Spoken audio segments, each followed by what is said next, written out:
And welcome to evergreen channel all age group. तो दोस्तों कैसे हैं आप। तो आज का हमारा टॉपिक है नेट जेआरएफ पेपर 1 से रिलेटेड। तो आज का हमारा टॉपिक जैसे आप देख ही रहे होंगे यूट्रोफिकेशन है।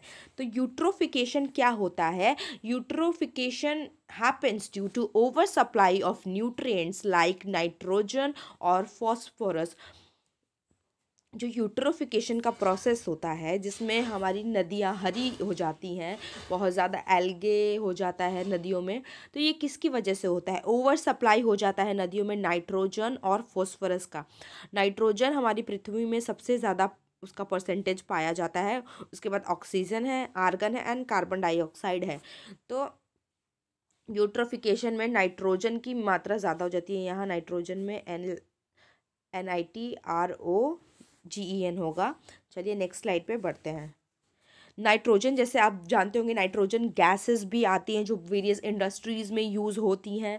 तो नाइट्रोजन आप समझ सकते हैं कि इसका फ़ायदा भी है अगर वो नदियों में है, और उसका अगर ज़्यादा हो जा रहा है अमाउंट तो नुकसान भी है। नेक्स्ट पढ़ लेते हैं।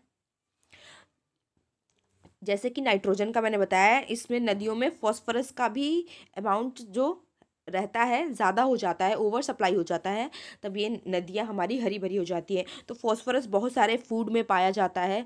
जब आपके शरीर में फॉस्फोरस की कमी हो जाती है तो इन फूड्स को खाने के लिए डॉक्टर आपको कहता है, जैसे कि मिल्क, ज़्यादा मिल्क लीजिए। तो मिल्क में भी फॉस्फोरस की मात्रा होती है, हार्ड चीज़ में होती है, पम्पकिन सीड में होती है, चिकन में होती है एंड सनफ्लावर सीड्स, एग्स में, इन सब में फॉस्फोरस की मात्रा होती है। फॉस्फोरस जो आप यहाँ पे देख पा रहे हैं, this is red phosphorus. Red phosphorus किस चीज़ में हमें हेल्प करता है, हमें मैच स्टिक बनाने में हेल्प करता है, माचिस बनाने में हमें ये हमारा रेड फॉस्फोरस हेल्प करता है। और बहुत सारे फर्टिलाइज़र जो आपके यूज़ होते हैं, फर्टिलाइज़र बनाने में भी हमारा ये फॉस्फोरस यूज़ होता है। यूट्रोफिकेशन पढ़ लेते क्या होता है। It leads to over growth of plants and algae. जो नदियों में प्लांट्स की मात्रा ज़्यादा हो जाती है और एल्गे जो हरा भरा, जो एल्गे की वजह से पूरा नदी हरी हो जाती है, ऊपर से कुछ रोशनी भी नहीं जाती है सनलाइट की। तो ये किसकी वजह से होता है, ओवर ग्रोथ हो जाता है प्लांट्स और एल्गे का। जैसे कि मैंने बताया ये रिड्यूस भी कर देता है the clarity of water and leads to death of fish. अब फिश को क्या हो रहा है, सनलाइट नहीं मिल पा रही है, प्रॉपर ऑक्सीजन नहीं मिल पा रहा है, तो जो भी फिश या माइक्रो ऑर्गेनिज्म उस नदी में रहते हैं उनकी डेथ हो जाती है यूट्रोफिकेशन की वजह से। ये जो मैंने पिक है, ये रियल पिक मैंने ली है अपने ही आसपास के एरिया से। तो देखिए आपने भी अपने आसपास के एरिया में देखा होगा कि कैसे नदियाँ ऐसे हरी सी हो जाती हैं।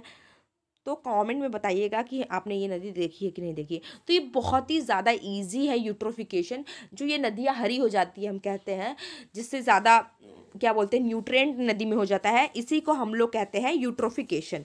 सो यहाँ पे क्या हो जाता है, यूट्रोफिकेशन की वजह से क्या हो जाता है, ज़्यादा नदियाँ हरी भरी हो जाती हैं तो उसमें कोई भी सनलाइट नहीं जा पाता है, जिससे क्या होती है ऑक्सीजन कंसंट्रेशन वहाँ पे नदियों में कम हो जाती है, जिसकी वजह से कंसंट्रेशन ऑक्सीजन का कम है।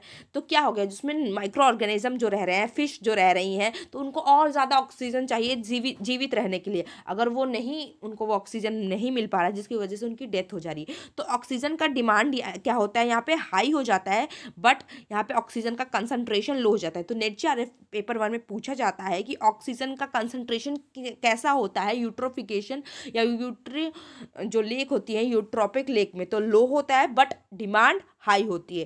तो ये दोनों अलग अलग चीज़ें हैं जो आपको लर्न करना इम्पॉर्टेंट है। तो that's it for now, thank you, and if you have any queries please ask in the comment section. That's it, and go green. Go green means think greenery and believe in greenery.